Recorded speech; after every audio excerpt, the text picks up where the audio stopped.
Sam Amir YouTube channel ಅವರು ನೋಡಿ guys, Sam Amir YouTube channel ಅವರು.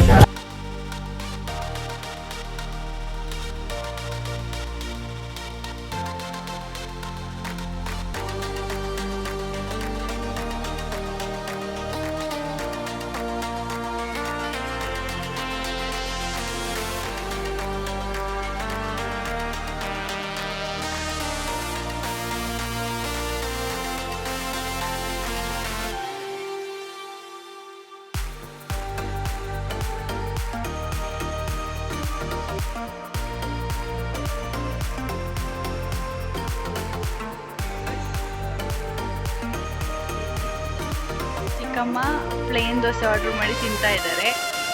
ನಮ್ಮಮ್ಮ ಮತ್ತು ಪುಷ್ಪಾಂಟಿ ಪತ್ತಲ್ ತಿಂತಿದ್ದಾರೆ. ಮತ್ತು ರಾಮ್ ಅಂಕಲ್ ಸೆಟ್ ದೋಸೆ ತಿಂತಿದ್ದಾರೆ. ಇವರಿಬ್ರು ನನ್ನ ತಮ್ಮಂದಿರು ಮಸಾಲೆ ದೋಸೆ ತಿಂತಿದ್ದಾರೆ. ನನಗೆ ಇವಾಗ ಪತ್ತಲ್ ಬರ್ತದೆ, ವೆಯ್ಟ್ ಮಾಡ್ತೀನಿ. ಇದು ಯಾವ ಹೋಟೆಲು ಹೆಸರು ಹೇಳಿ? ಹಾಂ, ಸಮುದ್ರಕ್ಕೆ ಬಂದುಬಿಟ್ಟು ನಾವು ತಿಂತಾ ಇದ್ದೀವಿ.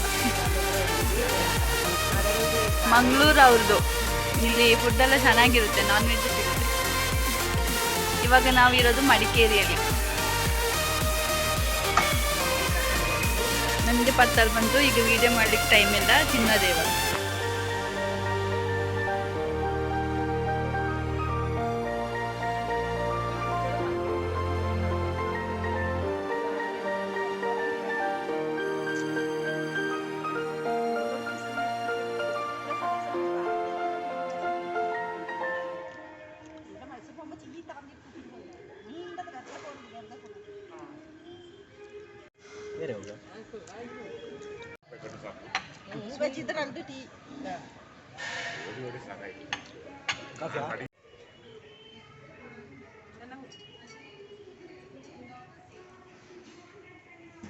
ಆಂಟಿ ಹೇಳಿ, ನೀವೀಗ ಬ್ರೇಕ್ಫಾಸ್ಟ್ ಮಾಡೋಲ್ಲ, ಹೇಗಿತ್ತು ಹೇಳಿ?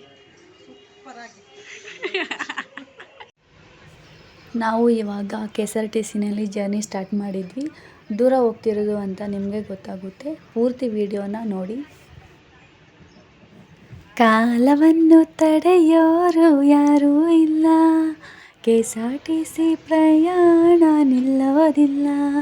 ನನ್ನಿಂದ ನಿನ್ನ, ನಿನ್ನಿಂದ ನನ್ನ ದೂರ ಮಾಡಲು ಎಂದೂ ಆಗಲ್ಲ. ವಾಟ್?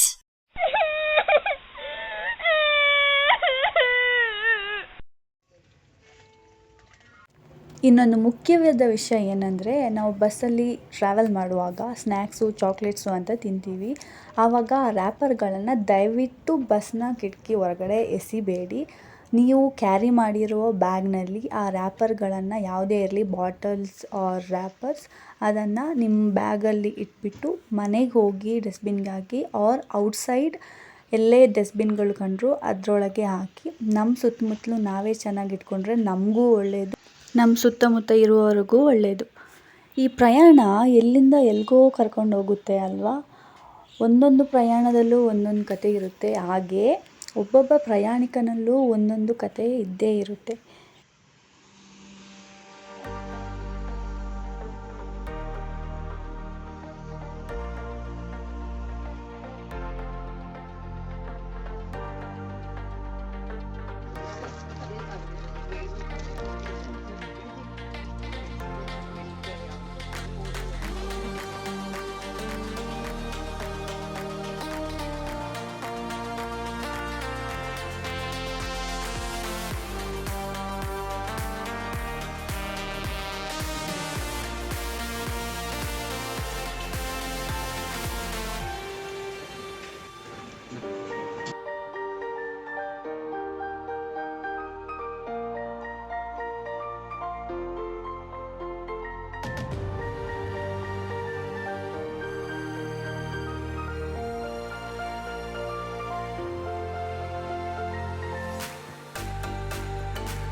ಇವಾಗ ನಾವೆಲ್ಲ ಸ್ನಾನ ಮಾಡಿ ರೆಡಿ ಆಗಿಬಿಟ್ಟು ಧರ್ಮಸ್ಥಳಕ್ಕೆ ದೇವ್ರ ದರ್ಶನಕ್ಕೆ ಹೋಗ್ತಾ ಇದ್ದೀವಿ.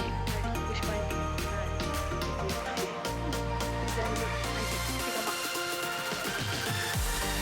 ಅದು ನಮ್ಮಮ್ಮ ದೂರದಲ್ಲಿ ಮಾತಾಡ್ತಿದ್ರು. ದೇವರ ದರ್ಶನಕ್ಕೆ ಹೋಗ್ತಿದ್ವಿ.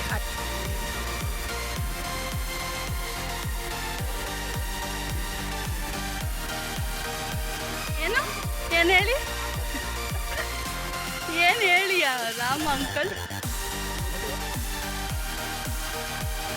ಬಾಯ್ಸಿಗೆ ವೇಸ್ಟಿ ಆ್ಯಂಡ್ ಶರ್ಟು ಚೆನ್ನಾಗಿ ಕಾಣುತ್ತೆ ಅಲ್ವಾ. ಗರ್ಲ್ಸ್ ಅಂತೂ ಮುದ್ದಾಗಿ ಲಕ್ಷಣವಾಗಿ ಕಾಣೋದು ಯಾವಾಗ ಅಂದರೆ ಅದು ದೇವಸ್ಥಾನಕ್ಕೆ ಬಂದಾಗ ಮಾತ್ರ. ಯಾಕಂದರೆ ಆವಾಗಲೇ ಅವರು ನೀಟಾಗಿ ಸ್ಯಾರಿ ಇಲ್ಲ ಚೂಡಿದಾರ ಹಾಕ್ಕೊಂಡು ನ್ಯಾಚುರಲ್ ಬ್ಯೂಟಿಯಲ್ಲಿ ಇರ್ತಾರೆ. ಟ್ರೆಡಿಷ್ನಲ್ ಲುಕ್ಕು ಯಾವಾಗಲೂ ಬೆಸ್ಟು. ಆದಷ್ಟು ನಮ್ಮ ಕಲ್ಚರ್ನ ಉಳಿಸ್ಕೊಳ್ಳಿಕ್ಕೆ ಟ್ರೈ ಮಾಡೋದಲ್ಲ, ಕಾಪಾಡಿಕೊಳ್ಳೇಬೇಕು. ನಾವು ಇದೇ ತಿಂಗಳು ಜುಲೈನಲ್ಲಿ ದೇವಸ್ಥಾನಕ್ಕೆ ಭೇಟಿ ನೀಡಿದ್ದು. ತುಂಬ ಮಳೆ ನಮ್ಮನ್ನು ವೆಲ್ಕಮ್ ಮಾಡ್ತು. ಆದರೆ ಆ ಮಳೆ ನಮಗೆ ಕಿರಿಕಿರಿ ಅಂತ ಅನ್ನಿಸ್ಲೇ ಇಲ್ಲ. ಯಾಕಂದರೆ ಆ ಮಳೆಯಲ್ಲಿ ದೇವರ ದರ್ಶನ ಮಾಡಿದ್ದು ನಮ್ಮ ಭಾಗ್ಯ ಅಂತಲೇ ಹೇಳ್ಬೋದು. ತುಂಬ ಖುಷಿಯಾಗಿತ್ತು ನಮಗೆ.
ಕನಕದಾಸನ ದೇವಸ್ಥಾನದಲ್ಲಿ ಭಕ್ತಿಯಿಂದ ಹೋಗಿ ಅವರನ್ನು ಹೊರಗಡೆ ತಳ್ಳಿ ಅವರು ಪಾಪದವರು ಅಂತ ಅವರಿಗೆ ದೇವ್ರನ್ನ ನೋಡಲಿಕ್ಕೆ ಆಗೋದಿಲ್ಲ ಅಂತ ಹೇಳಿ ಅವರು ಪಾಪ ದೇವರ ವಿಗ್ರಹದ ಹಿಂದೆ ನಿಂತು ನನಗೆ ದೇವ್ರನ್ನ ನೋಡಲಿಕ್ಕೆ ಆಗೋದಿಲ್ಲ, ನಾನು ಅಷ್ಟು ಕಷ್ಟದಿಂದ ಬಂದಿದ್ದೀನಿ ಅಂತ ಕೇಳಿಕೊಂಡಾಗ ದೇವರ ಮುಖ ಅವರಿಗೆ ಆ ಕಡೆ ಹಿಂಭಾಗಕ್ಕೆ ತಿರುಗಿ ದರ್ಶನವನ್ನು ಕೊಟ್ಟರು.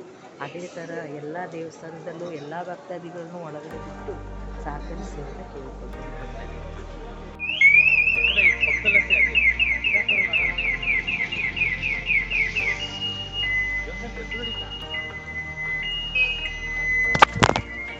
ಅಮ್ಮ